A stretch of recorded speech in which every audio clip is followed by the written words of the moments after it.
오늘은 족보 속에 담긴 의미와 교훈이라는 제목으로 말씀을 전하도록 하겠습니다. 창세기를 비롯하여 성경에는 사람의 이름들이 참으로 많이 나옵니다. 그리고 무엇보다 사람들의 이름을 자손별로 길게 나열하는 장면도 성경 곳곳에서 발견할 수 있습니다. 우리는 이것을 보통 족보라고 부릅니다. 우리가 성경을 읽고 묵상할 때, 또한 연구할 때 가장 어려운 부분 중 하나가 바로 이러한 이름과 족보의 나열에 대한 것이 아닌가 생각됩니다. 우리는 성경에 기록된 족보에 대한 내용들을 볼 때마다 왜 굳이 하나님이 성경에 이렇게 특정한 사람들의 자손과 그들의 이름을 나열하여 기록하게 하셨는가라는 의문이 들기도 합니다. 사실상 발음하기도 어려운 사람들의 이름들이 길게 나열되어 있는 구절들을 볼 때면 그 속에 과연 어떠한 교훈과 메시지가 들어있는지 발견하기가 쉽지 않습니다. 솔직히 성경을 읽을 때 어렵고 지루하기 때문에 그냥 넘기고 싶지만 그래도 성경에 기록되어 있으니 일종의 의무감으로 읽는 경우도 있습니다.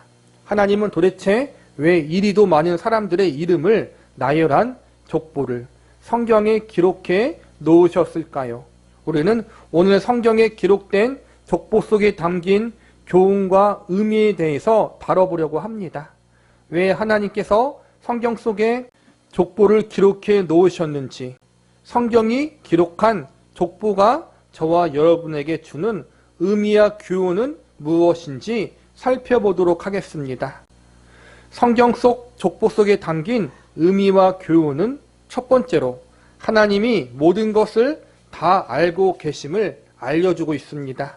본문 10절과 11절을 보시기 바랍니다.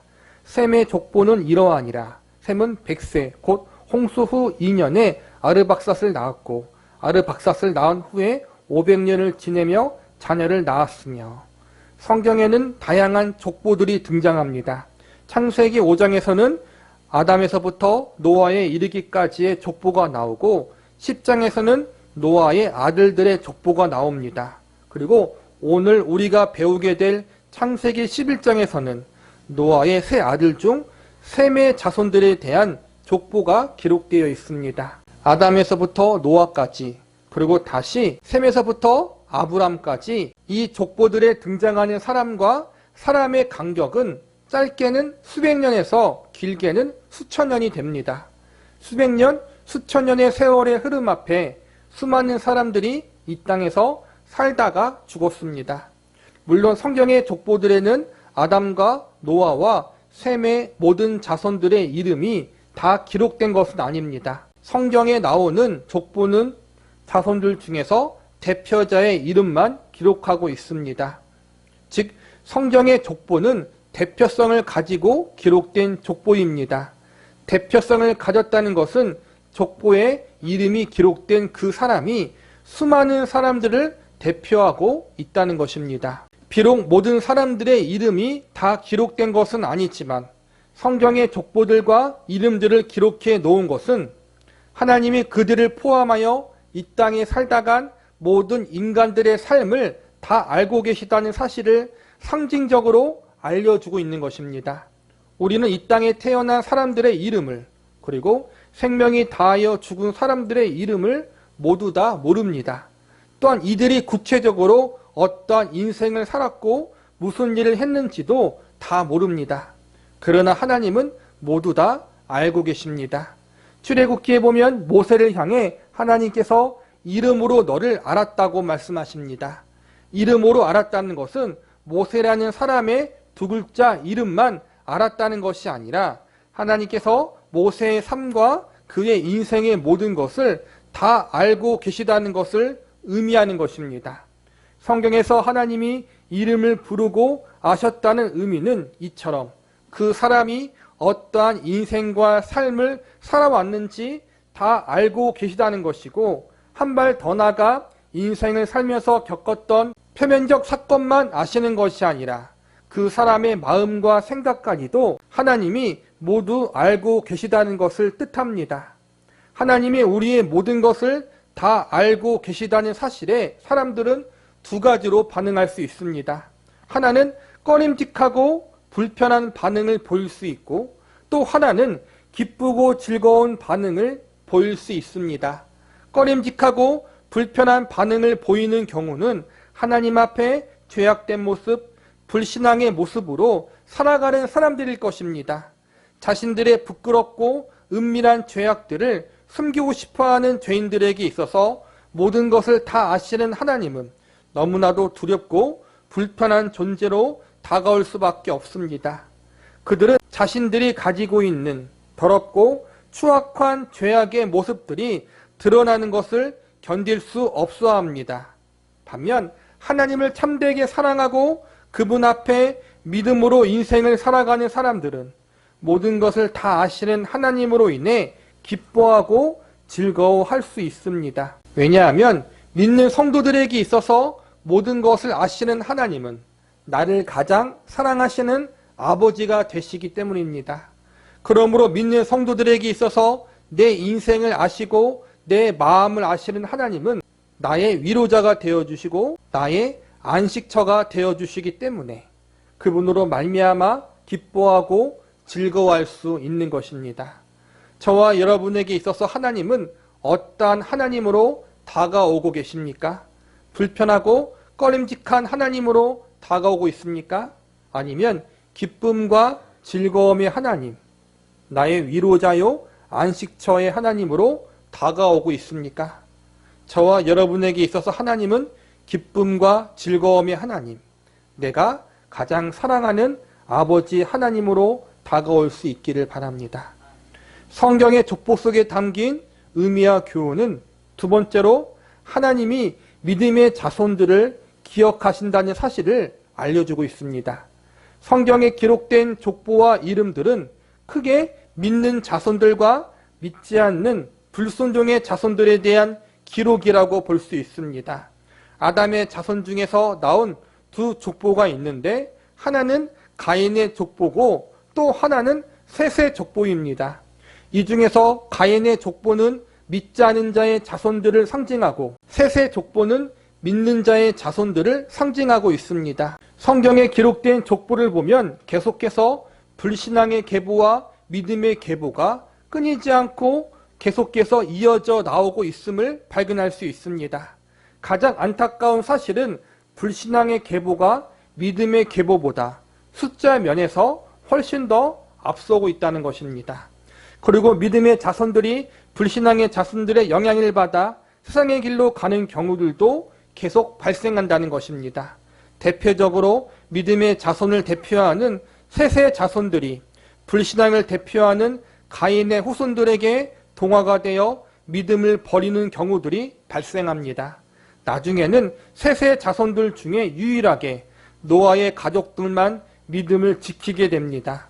노아의 가족을 제외하곤 믿음의 자손을 대표하는 셋의 모든 자손들은 믿음을 끝까지 지키지 못하고 결국 세상과 동화가 되어버리고 만 것입니다. 믿음의 자손들까지 세상과 동화가 되어버리니까 결국 온 세상이 죄악으로 물들게 되었고 하나님은 홍수로 세상을 심판하기로 작정하십니다.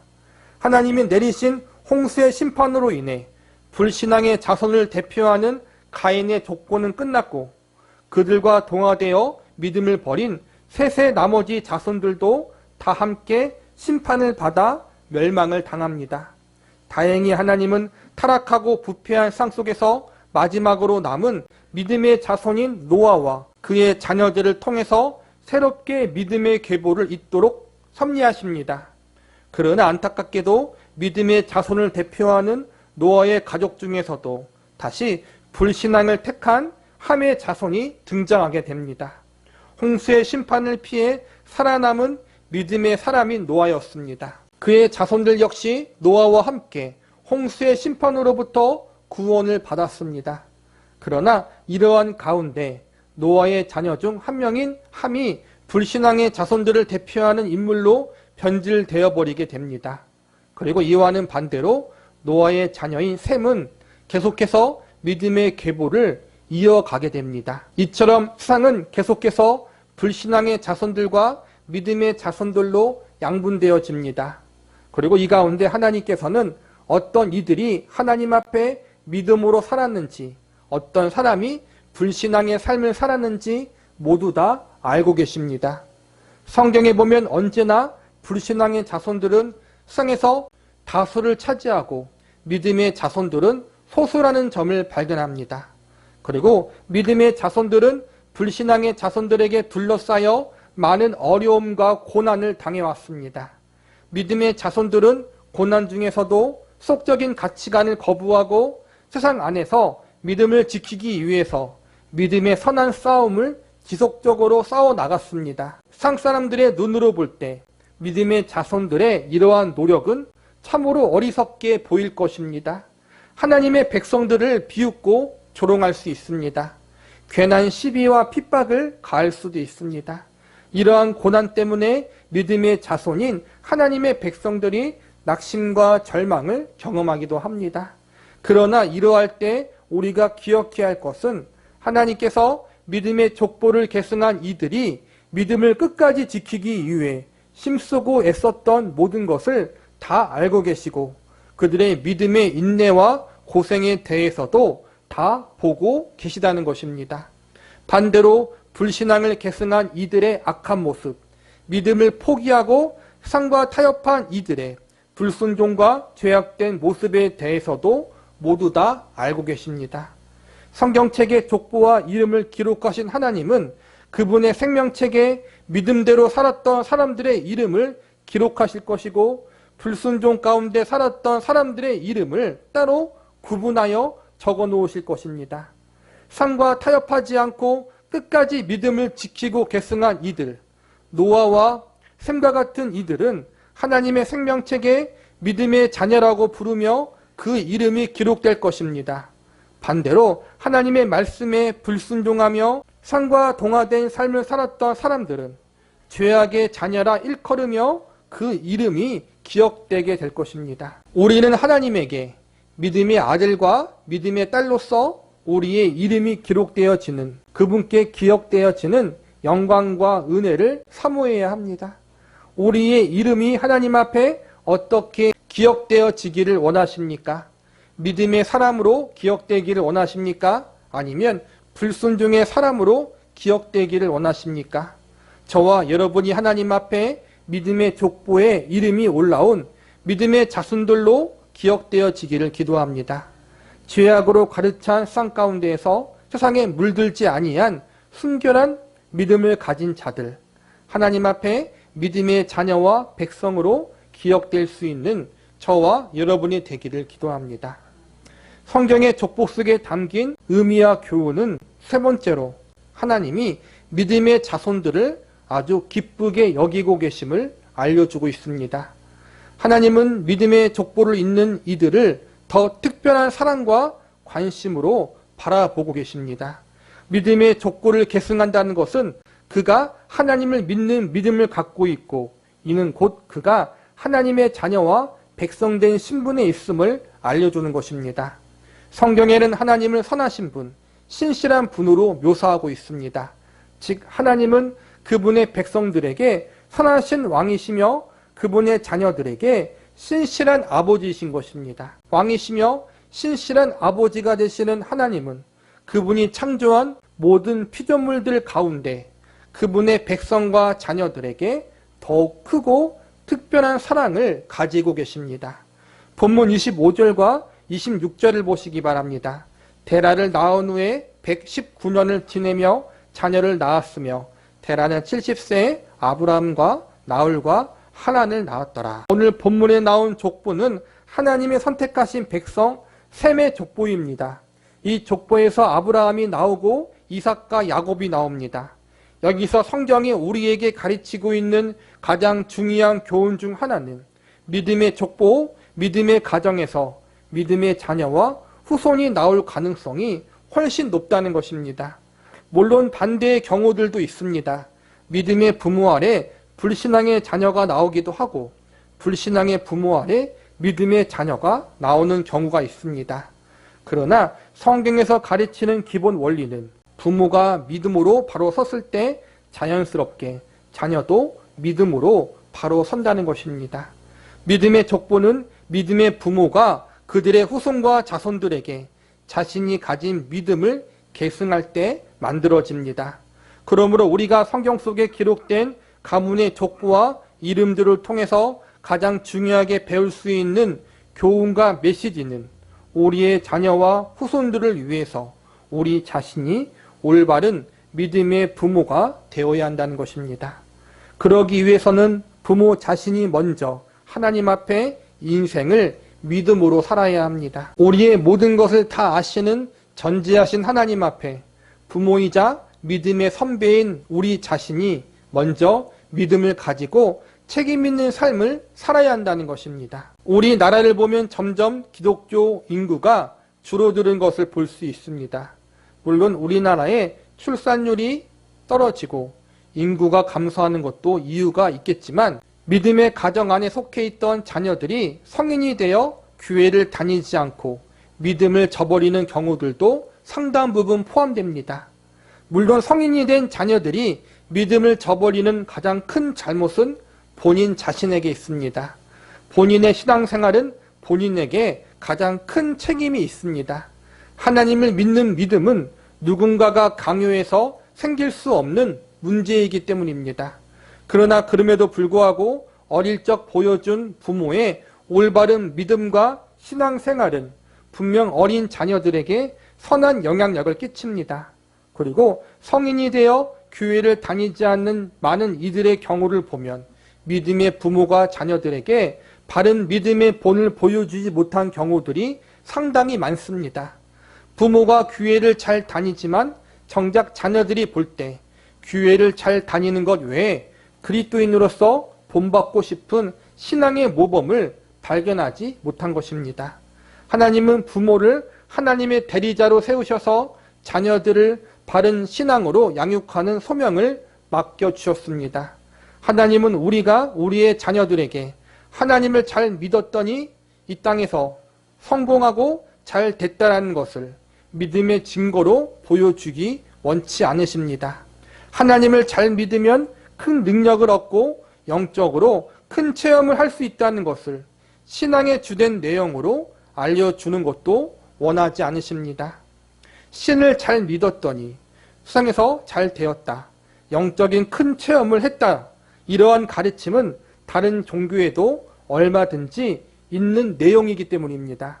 하나님은 우리가 우리의 자손들에게 예수 그리스도의 복음을 바르게 전달하고 가르쳐 주시기를 가장 원하고 계십니다. 자녀들에게 가르쳐 줄 복음의 내용이 무엇입니까? 부모인 우리도 죄인이었고 참으로 부족한 존재였지만 이러한 우리를 예수 그리스도의 대속의 은혜와 공로로 용납해 주셨고 받아 주셨다는 사실을 우리의 후손들에게 바르게 전달하고 알려주시기를 하나님은 바라고 계십니다. 죄로 인해 심판받아 죽어 마땅한 우리였지만 우리를 구원하기 위해서 하나님의 자녀와 백성으로 삼아주기 위해서 하나님의 독생자 외아들이신 예수 그리스도가 그분의 생명을 내어주셨다는 사실, 예수님만이 우리의 참된 구원자요 새 생명의 주인 되심을 우리의 자녀들에게 알려주어야 합니다. 예수 믿었더니 성공했다. 예수 믿었더니 사업이 잘 되고 직장에서 승진하고 좋은 대학, 좋은 직장에 들어갔다. 라는 내용을 우리 자녀들에게 알려주는 것이 아니라 나 같은 죄인을 구원하기 위해서 예수님이 그분의 생명을 내어주셨다. 나같이 더럽고 추한 죄인도 하나님이 용서하시고 자녀로 삼아주셨다. 이 복음의 진리를 바르게 알려주고 그 은혜와 사랑이 이유가 되고 목적이 되어 세상을 믿음으로 살아가야 함을 몸소 보여줄 수 있는 믿음의 부모들이 되어야 합니다. 온전하지 못한 우리의 자녀들도 넉넉히 받아주실 것이라는 사실을 알려주어야 합니다. 잘난 부모를 받아주신 하나님이 아니라 못난 부모를 받아주신 하나님의 은혜와 사랑을 우리의 자녀들에게 증거해 주어야 합니다.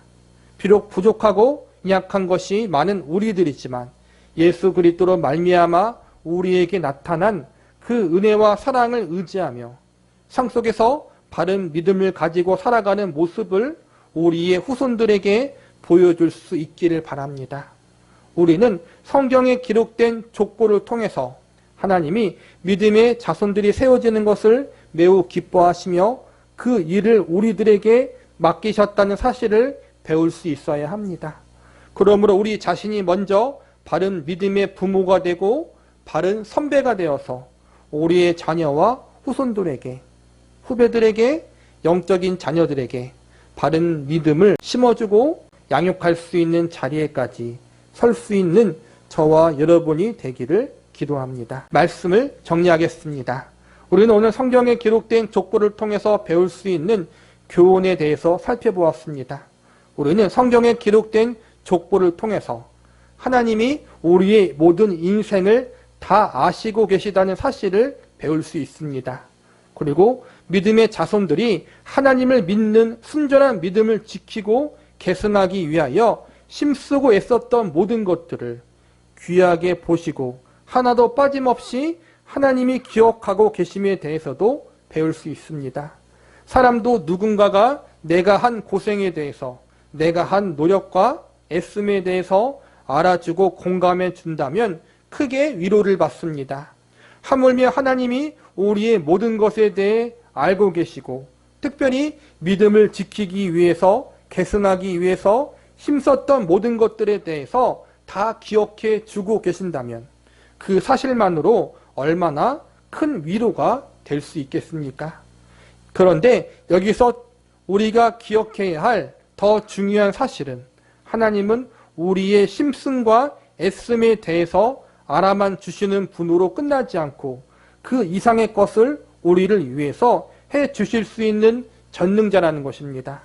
그분은 우리를 창조하신 창조자이시고 우리의 주인이십니다. 즉 하나님은 모든 것을 다 아시는 전지하신 하나님이시면서 동시에 모든 것을 다 가능케 하실 수 있는 전능하신 하나님이시라는 것입니다. 그분은 이 땅에서 우리의 인생과 이 땅 이후의 삶, 영원한 운명까지도 주관하시는 분이십니다. 우리는 우리의 인생과 운명을 책임질 수 없는 연약한 존재입니다. 그러나 하나님은 우리의 인생과 운명을 책임지실 수 있는 분입니다. 그리고 한 발 더 나아가 우리뿐만 아니라 사랑하는 우리의 자녀와 후손들의 인생과 운명도 책임질 수 있는 분이십니다. 우리는 언젠가 모두 세상을 떠나갑니다. 그때 우리는 우리의 영원한 운명을 하나님께 맡기고 의탁해야 합니다. 우리의 사랑하는 자녀와 후손들도 동일합니다. 나의 인생과 운명을 하나님이 책임져 주셔야 하듯이 우리 사랑하는 자녀와 후손들의 인생과 운명도 하나님이 책임지셔야 합니다. 하나님은 어제나 오늘이나 영원토록 동일하신 전지전능한 분이시기 때문에 능히 우리와 우리 자손들의 인생과 운명을 책임지실 수 있는 분이십니다. 우리는 우리 자신이 이러한 사실을 온전히 믿음으로 받아들이고 우리 자신이 먼저 이 하나님을 전적으로 신뢰하는 모범을 보여주어야 합니다.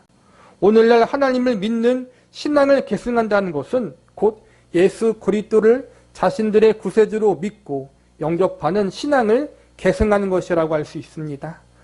부모와 어른들이 우리의 자녀와 후손들에게 하나님을 믿는 믿음과 예수 그리스도 안에 있는 생명의 복음을 전달하고 계승하는 일을 잘 감당하는 사람들이 되어야 합니다. 우리는 우리의 자손과 자녀들에게 하나님을 믿는 믿음을 계승하고 예수 그리스도를 믿는 믿음을 유산으로 남겨야 합니다. 그러기 위해서 부모가 보여주는 신앙의 모범이 중요합니다. 우리가 어떠한 삶을 살았는가가 우리의 자녀들에게 아주 큰 영향을 미칩니다. 우리는 신실한 부모로서 진실되게 하나님을 섬기는 모습, 진실되게 하나님을 사랑하는 모습을 자녀들에게 보여주어야 합니다. 올바르고 건강하게 하나님을 섬기는 모습을 자녀들에게 보여주시기 바랍니다. 정말 올바르고 건강하게 하나님을 섬기는 모습을 우리의 자녀들에게, 손주들에게, 또한 후배들에게 보여주어야 합니다. 그렇게 할 때 우리의 자녀들에게 믿음의 유산을 남기고 계승할 수 있습니다. 하나님은 이 일을 가장 기뻐하십니다. 그리고 이 일은 우리들의 자녀와 후손들에게 가장 복된 일임을 기억하시기 바랍니다. 하나님이 가장 기뻐하시는 일이며 우리의 자녀와 후손들에게 가장 복된 일이 되는 이 일을 하나님이 우리에게 맡겨주셨습니다. 하나님을 아버지라 부르며 예수님을 유일한 구세주로 믿고 섬기는 신앙, 그분을 모든 삶의 중심으로 모시고 살아가는 믿음을 우리의 자녀와 후손들에게 남기고 계승시키는 일을 감사함으로, 그리고 하나님을 절대적으로 의지함으로 잘 감당할 수 있는 저와 여러분이 되시기를 기도합니다.